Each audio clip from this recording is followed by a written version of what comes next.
হামলা মামলায় তারেক রহমান সহ সব আসামি হাইকোর্টে খালাস। প্রতিষ্ঠিত হয়েছে ন্যায় বিচার, বলছে আসামি পক্ষ। তারা চেয়েছিল যে তারেক রহমানকে এই মামলা দিয়ে চিরজীবন তাকে বাইরে রাখবেন, এমনকি তাকে মৃত্যুদণ্ড দিতে চেয়েছিলেন।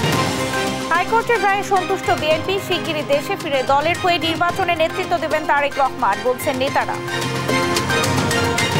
শেখ হাসিনার আমলে প্রতি বছর গড়ে $16 বিলিয়ন পাচার। লুটপাটে জড়িত কাউকে ছাড় নয়, বললেন প্রেস সচিব। আমাদের চোখের সামনে, পুরো বাংলাদেশের মানুষের চোখের সামনে দিয়ে একটা লুটপাট চলেছে, একটা লুটপাটতন্ত্র জারি হয়েছে এবং আনফরচুনেটলি আমাদের অনেকে এটার বৈধতাও দিয়েছেন। এবং ক্ষমতা স্থায়ী করতে পিলখানা হত্যাকাণ্ড ঘটায় আওয়ামী লীগ। খুলনায় জামায়াত আমির কুশীলবদের খুঁজে বের করার তাগিদ। কারা এই নেপথ্যে, খুনের নেপথ্যের নায়ক, কারা ষড়যন্ত্রকারী, কারা সিদ্ধান্তকারী, কারা সিদ্ধান্ত বাস্তবায়নকারী, আজও বাংলাদেশের মানুষ তা জানতে পারেননি। সংবাদ রাতে দেখছিলেন একেএসটিএম বিবার সংবাদ শিরোনাম, সঙ্গে আছে আমি শারমিন নাসি। 21 আগস্ট গ্রেনেড হামলা মামলায় বিএনপির ভারপ্রাপ্ত চেয়ারম্যান তারেক রহমান ও সাবেক স্বরাষ্ট্র প্রতিমন্ত্রী লুৎফুজ্জামান বাবর সহ সব আসামিকে খালাস দিয়েছেন হাইকোর্ট। সেই সঙ্গে বিচারিক আদালতের রায়ও বাতিল করেন সর্বোচ্চ আদালত। আইনজীবীরা জানান, বিগত সরকার প্রতিশোধ পরায়ণ হয়ে এ হামলাকে প্রতিপক্ষ দমনে অস্ত্র হিসেবে ব্যবহার করেছে। হাইকোর্টের রায়ে সন্তুষ্টি প্রকাশ করেন আসামির স্বজনরা। সাবরিনা মজুমদারের রিপোর্ট। 2 দশক আগে 21 আগস্ট গ্রেনেড হামলা দেয়াল হয়ে দাঁড়ায় বিএনপি আওয়ামী লীগের রাজনীতিতে। ঘটনার পর বিএনপি ও সেনা সমর্থিত তত্ত্বাবধায়ক সরকারের তদন্তে জঙ্গিদের সম্পৃক্ততা পাওয়া যায়। 2008 সালে আওয়ামী লীগ ক্ষমতায় এসে পুনর্তদন্ত শুরু করে। পরে জঙ্গি নেতা মুফতি হান্নানকে রিমান্ডে রেখে জোর করে স্বীকারোক্তি আদায় করা হয়। তার সে স্বীকারোক্তির ভিত্তিতেই বিএনপি নেতা তারেক রহমান, লুৎফুজ্জামান বাবর সহ 29 জনকে অভিযুক্ত করা হয় এই মামলায়। বিচার শেষে 19 জনকে মৃত্যুদণ্ড আর 19 জনকে কারাদণ্ডের রায় দেন আদালত। পরে চলতি বছরের 21 নভেম্বর আসামিদের আপিল ও ডেথ রেফারেন্স শুনানি হয় উচ্চ আদালতে। পরে রায়ের জন্য মামলাটিকে অপেক্ষমান রাখে আদালত। রোববার সব আসামিকেই খালাস দেন উচ্চ আদালত। রায়ে বলা হয়, মুফতি হান্নানের দ্বিতীয়বার স্বীকারোক্তিমূলক জবানবন্দি আদায়, অধিকতর চার্জশিট আমলে নেয়া সব প্রক্রিয়া ছিল অবৈধ। হত্যায় ও ষড়যন্ত্রে ছিল না আসামিদের সরাসরি সম্পৃক্ততা।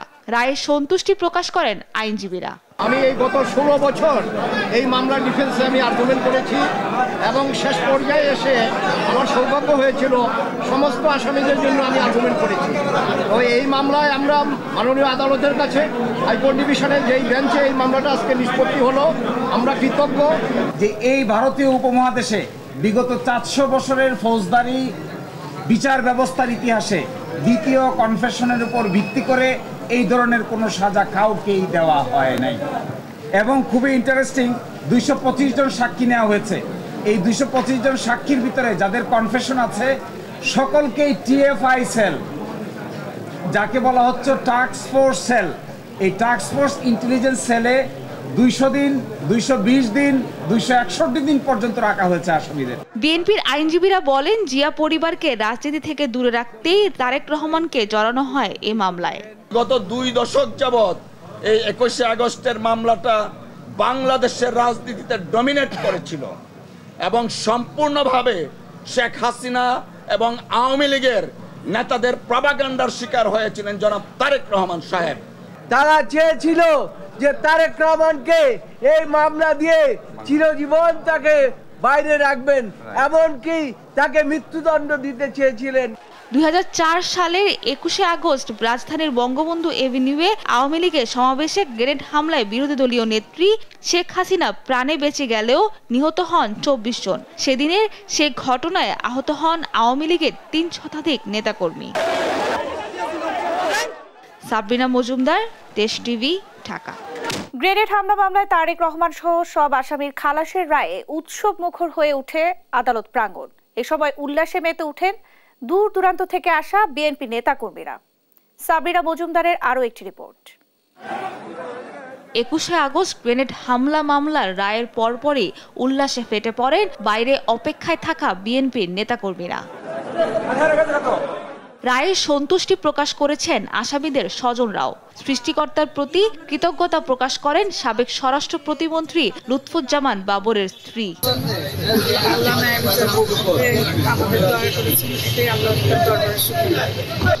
শুকরিয়া আদায় করছি। আপনাদের সবার কাছে আমরা বিচার চেয়েছিলাম, বিচার পেয়েছি এবং সবার কাছে দোয়া করছি। রায়ে সন্তুষ্ট বাকি অভিযুক্তদের স্বজনরাও। সমস্ত মিথ্যা, বানোয়াট এবং ভিত্তিহীন মামলা ছিল বলেই আজকে সেই মামলাটি সবাই খালাস বিয়ে করছে। আমরা সন্তুষ্ট, আমরা আল্লাহর কাছে হাজার শুকরিয়া আদায় করি। এই মামলায় আমরা সন্তুষ্ট। আমি জন্মের পর থেকে আমার বাসায় কখনো আমার আব্বুকে দেখিনি। আমার বয়স 17, আমার আব্বু জেলে থাকার বয়সও 17। রায়ে প্রকৃত ন্যায় বিচার নিশ্চিত হয়েছে বলে মনে করেন বিএনপির প্রচার সম্পাদক সুলতান সালাউদ্দিন টুকু। দীর্ঘ 17 বছর ধরে একটি মিথ্যা মামলায় জেলে ছিলেন। আজকে আমার পরিবারের পক্ষ থেকে এখানে আইনজীবী যারা রয়েছেন তাদেরকে আমি ধন্যবাদ জানাচ্ছি, সাধুবাদ জানাচ্ছি এবং আজকে এই রায়ের মাধ্যমে প্রমাণিত হয়েছে যে মামলাটি সম্পূর্ণ মিথ্যা ছিল। প্রতিশোধ পরায়ণ হয়ে আওয়ামী লীগ সরকার এই হামলাকে অস্ত্র হিসেবে ব্যবহার করেছিল বলে ক্ষোভ প্রকাশ করেন অভিযুক্তদের স্বজনরা। সাবরিনা মজুমদার, দেশ টিভি, ঢাকা। গ্রেনেড হামলা মামলার রায়ের মধ্য দিয়ে প্রমাণ হয়েছে তারেক রহমানের বিরুদ্ধে দায়ের করা সব মামলার রাজনৈতিক ষড়যন্ত্রমূলক। এমনটিই দাবি বিএনপি মহাসচিব মির্জা ফখরুল ইসলাম আলমগীরের। আর ন্যায় বিচার পেলে বিএনপির সবাই মিথ্যা মামলা থেকে খালাস পাবে বলেও মন্তব্য করেন বিএনপির স্থায়ী কমিটির সদস্য মির্জা আব্বাস। সাইফুল রিপোর্টের প্রতিবেদন।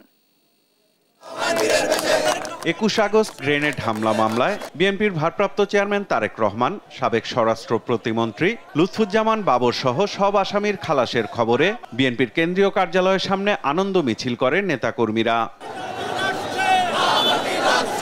মিছিলে অংশ নিয়ে দলের সিনিয়র যুগ্ম মহাসচিব রুহুল কবির রিজভী বলেন, বাকশালের অবসানের ফলেই অভিযোগ থেকে মুক্তি পেয়েছেন তারেক রহমান। যেদিন এই দেশে বাকশালী একদলীয় দুর্বৃত্ত দুঃশাসনের পতন হবে, সেই দিন ন্যায় বিচারের আদালতে তারেক রহমান দোষী প্রমাণ করা যাবে না। আজকে সেটাই প্রমাণিত হলো। শেখ হাসিনা নেই, বাকশাল নেই, তাদের দুর্বৃত্ত বেনজির নেই, মনির নেই, তাদের র‍্যাব নেই, তাদের দুঃশাসন নেই। জাতীয় প্রেস ক্লাবে এক আলোচনা সভায় অংশ নিয়ে গ্রেনেড হামলা মামলার সব আসামির খালাসের খবরে শুকরিয়া আদায় করেন বিএনপির স্থায়ী কমিটির সদস্য মির্জা আব্বাস। ওনার খালাসের জন্য আমরা আল্লাহর কাছে প্রার্থনা করি যে আল্লাহ ওনাকে আরো দীর্ঘায়ু দান করুন, যাতে দেশের মানুষের সেবা করতে পারেন। কেউ বাদ নাই ভাই, আমাদেরকে এখনো কোর্টে যেতে হয়, এখনো আমাদেরকে কোর্টে যেতে হয়, হাজিরা দিতে হয়। তো আমরা আশা করছি ন্যায় বিচারের সময় এসেছে, ইনশাল্লাহ আমরাও ন্যায় বিচার করলে পরে সবাই খালাস পেয়ে যাব। আর বিচারিক আদালতের মামলার রায় বাতিলকে ঐতিহাসিক বলেছেন বিএনপি মহাসচিব মির্জা ফখরুল ইসলাম আলমগীর। এক বিবৃতিতে তিনি বলেন, আইনিভাবে মোকাবেলা করেই সব অভিযোগ থেকে বেকসুর খালাস পেয়েছেন তারেক রহমান। এ রায়ে প্রমাণ হয়েছে অভিযোগ ছিল রাজনৈতিক। মুক্তিযুদ্ধের প্রজন্ম দলের 28তম প্রতিষ্ঠাবার্ষিকীতে বিএনপির প্রতিষ্ঠাতা জিয়াউর রহমানের সমাধিতে শ্রদ্ধা জানান দলের স্থায়ী কমিটির সদস্য ডাক্তার এজেডএম জাহিদ হোসেন। বলেন, এ রায়ের মধ্য দিয়ে তারেক রহমানের দেশে ফেরার পথ সুগম হলো। বাংলাদেশের গণতন্ত্র পুনরুদ্ধারের নেতৃত্ব দেওয়ার নেতার নাম জনাব তারেক রহমান। গ্রেনেড হামলা মামলা থেকে তারেক রহমান সহ সব আসামির খালাসের খবরে দেশের বিভিন্ন এলাকায় আনন্দ মিছিল করেছে বিএনপির নেতাকর্মীরা। সাইফুল রিপন, দেশ টিভি, ঢাকা। 21 আগস্ট গ্রেনেড হামলার মামলায় তারেক রহমান সহ সব আসামির খালাসের সারা দেশে আনন্দ মিছিল করেছে বিএনপি ও এর অঙ্গ সংগঠনের নেতাকর্মীরা। সহকর্মীদের তথ্যচিত্রে ডেস্ক রিপোর্ট।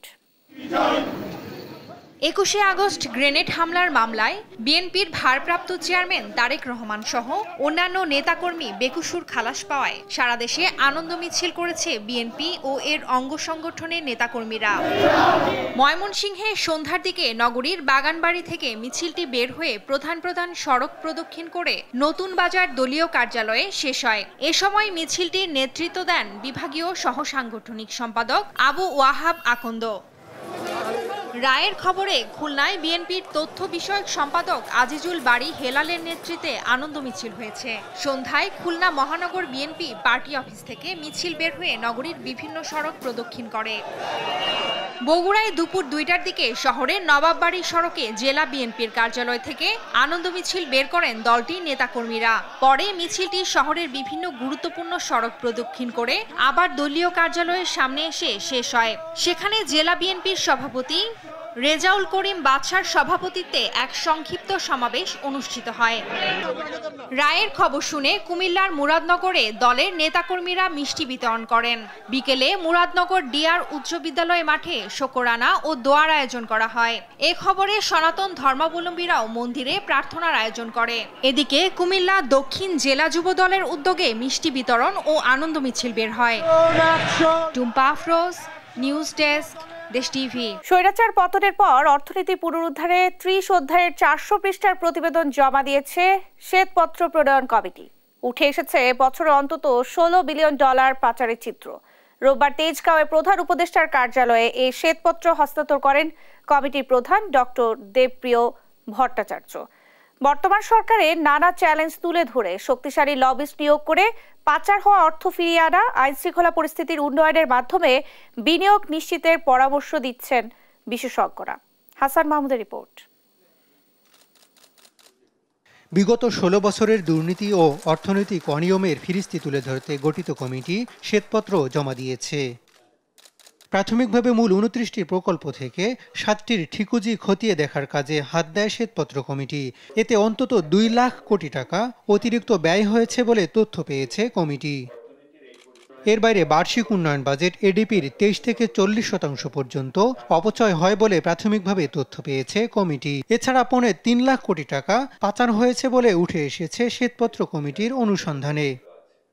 স্বৈরাচার সরকারের রেখে যাওয়া 18 লাখ কোটি টাকার ঋণ, পাচার হওয়া অর্থ উদ্ধার, জ্বালানি খাতের বিপুল দায়দেনা পরিশোধ ও দেশি বিদেশি বিনিয়োগ নিশ্চিত করা সরকারের জন্য বড় চ্যালেঞ্জ বলে মনে করছেন বিশেষজ্ঞরা। এরা কিন্তু সবচেয়ে ভালো লয়ার নিয়োগ করবে, পৃথিবীর বেস্ট লয়ার নিয়োগ করবে। আপনার অডিট ফার্ম ওদের লয়ারকে নিয়োগ করবে নিজেকে ডিফেন্ড করার জন্য। সুতরাং বাংলাদেশে কিন্তু ওইগুলা মনে রেখেই আপনার কর্মপরিকল্পনা সাজাতে হবে। আপনার ধরেন যে আমি ওই বেস্ট লয়ারের সাথে আপনার ফাইট করার মতো আমার কর্মপরিকল্পনা আছে কিনা, আমি আমার নিয়োগটা কিন্তু ওরকম হতে হবে। তার মানে আমাকেও বেস্ট লয়ার নিয়োগ করতে হবে, বেস্ট অডিট ফার্ম নিয়োগ করতে হবে, না হলে কিন্তু আমি পারবো না আসলে। তা সেই জায়গাটা মনে রাখতে হবে। তার মানে কয়েকটা জিনিস আছে। একটা হচ্ছে ওই কান্ট্রির সাথে আমাদের একটা যোগাযোগ বৃদ্ধি করা, যেটা আমরা ইউকের সাথে অলরেডি শুরু করেছি। আমি মনে করি সিঙ্গাপুরের সাথে শুরু হয়েছে, অন্যান্য কান্ট্রির সাথে শুরু হবে। সেখানে জানানো যে এটা কিন্তু আপনাদেরও মোরাল দায়িত্ব আপনাদের। তবে মূল্যস্ফীতির লাগাম টানা না গেলে মানুষের আকাঙ্ক্ষা পূরণ হবে না। এজন্য প্রতিযোগিতার মাধ্যমে দেশে দ্রব্যমূল্য নিয়ন্ত্রণ সম্ভব বলে মত এই বিশ্লেষকের। মুদ্রা নীতির বাইরেও অন্যান্য ফ্যাক্টর আছে যেটা দ্রব্যমূল্য বা মূল্যস্ফীতিকে আপনার প্রভাবিত করে। সেই জায়গাটা আমাদের কি করণীয় সেটার বিষয়ে আমাদেরকে বাংলাদেশ ব্যাংকের বাইরেও ভাবতে হবে। আপনার ধরেন সেখানে ফিসকাল পলিসি বলেন বা কমার্শিয়াল পলিসি বলেন, বা যদি বলি আমি যে চাঁদাবাজি বা সিন্ডিকেট, যেটি বলি না কেন, বিভিন্ন নাম আমরা জানি। আপনাদের সিন্ডিকেট আমরা তৈরি করেছি, ওনাদেরকে আমরা সুযোগ দিয়েছি সিন্ডিকেট হওয়ার জন্য। এখন সেখানে আমাদের কম্পিটিশন পলিসিগুলো ঠিক করতে হবে। সোমবার সংবাদ সম্মেলনের মাধ্যমে আনুষ্ঠানিকভাবে শ্বেতপত্র প্রকাশ করবে কমিটি। হাসান মাহমুদ, দেশ টিভি, ঢাকা।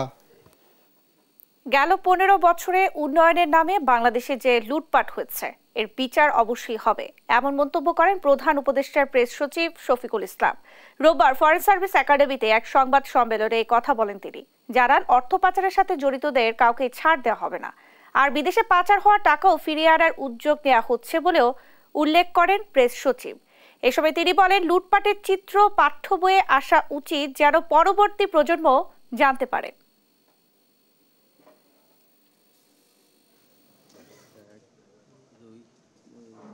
ইন্টারিম গভর্নমেন্ট ক্ষমতা নিল, তারপরে কিছুদিনের যেই উন্নয়নের যে গল্পটা করেছিল সেটাকে ওনারা আসলে পোস্টমর্টেম করেছেন। এই পোস্টমর্টেমের মাধ্যমে যেটা বেরিয়ে আসছে এটা একটা ভয়াবহ চিত্র। আমাদের চোখের সামনে, পুরো বাংলাদেশের মানুষের চোখের সামনে দিয়ে একটা লুটপাট চলেছে, একটা লুটপাটতন্ত্র জারি হয়েছে, এবং আনফর্চুনেটলি আমাদের অনেকে এটার বৈধতাও দিয়েছেন। এই পুরো জিনিসটাকে ট্রেস করা, এটার জন্য স্পেশালাইজড গ্লোবাল ইনস্টিটিউশন আছেন, তাদের সাথে আমরা বসছি, কথা বলছি, এবং তাদের পরামর্শ নিচ্ছি যে কিভাবে এই টাকাগুলো ফেরত আনা যায়।